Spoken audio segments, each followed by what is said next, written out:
Les torrents arrivent, brisez vos cruches. L'heure du dévoilement et des grandes révélations s'annonce. À vous de juger le contenu du livre avant de s'en procurer. Ibn Arabi Einstein. Dialogue initiatique et réponse aux questions fondamentales de l'existence. La science de l'heure. De la préexistence à la prééternité. Dans l'introduction, un chapitre nous parle de la prophétie de Hawking et le dieu d'Einstein. L'identité du réel, exalté soit-il, a toujours été le domaine de perdition des scientifiques qui se réclament athées ou agnostiques. N'ayant aucune idée des attributs divins, certains scientifiques ont assimilé l'être absolu à un vieux barbu cloîtré au-dessus des cieux, entouré de ses anges, attendant tranquillement les esprits damnés des humains pour se venger d'un mal qu'il a pourtant créé. C'est insensé pour celui qui profite de son intelligence. Et toute personne raisonnée qui se trompe sur l'identité divine ne peut embrasser la foi, encore moins suivre les recommandations qui en découlent. C'est l'erreur des plus grands scientifiques et philosophes, comme cela a toujours été l'erreur de ceux qui ont nié les prophètes et leurs révélations. Stephen Hawking dit dans ses réponses aux grandes questions: on pourrait définir Dieu comme une incarnation des lois de la nature, mais cela ne correspond pas à la conception la plus générale de Dieu, qui est plutôt vu comme un être avec qui il est possible d'avoir des relations personnelles.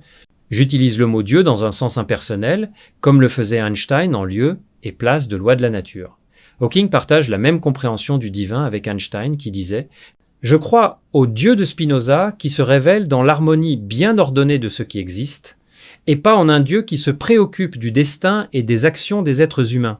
Mais de quel Dieu nous parle-t-il vraiment? Une divinité qui détermine l'ordre de l'univers avec tout ce qu'il englobe de merveilleux, et tout d'un coup disparaît et se démarque de toutes œuvres accomplies des occupants de l'univers.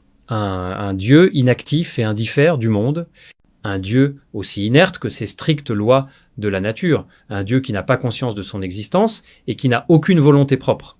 Car ces lois de la nature n'ont pas choisi leur nature d'être des lois. Un Dieu qui n'aurait aucun amour ni aucune relation avec les êtres qu'il a créés. Ce Dieu de Hawking est moins parfait qu'une fourmi qu'il a pourtant conçue.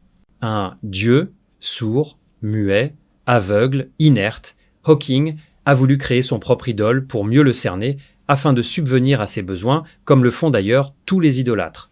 Ce Deus otiosus, en latin, Dieu oisif, promulgué par les philosophes, qui tirent sa divinité d'un simple principe de causalité, a été parmi les sources de toutes les amalgames sur l'identité divine. Hawking aurait besoin d'un soutien initiatique pour comprendre que Dieu, dans sa perfection absolue, ne peut être moins conscient qu'une personne qui l'a pour autant créé et façonné. Dieu ne peut être moins qu'une personne, pour parler comme Gödel, ni limité à des critères purement anthropomorphiques, comme l'imagine une certaine masse voilée.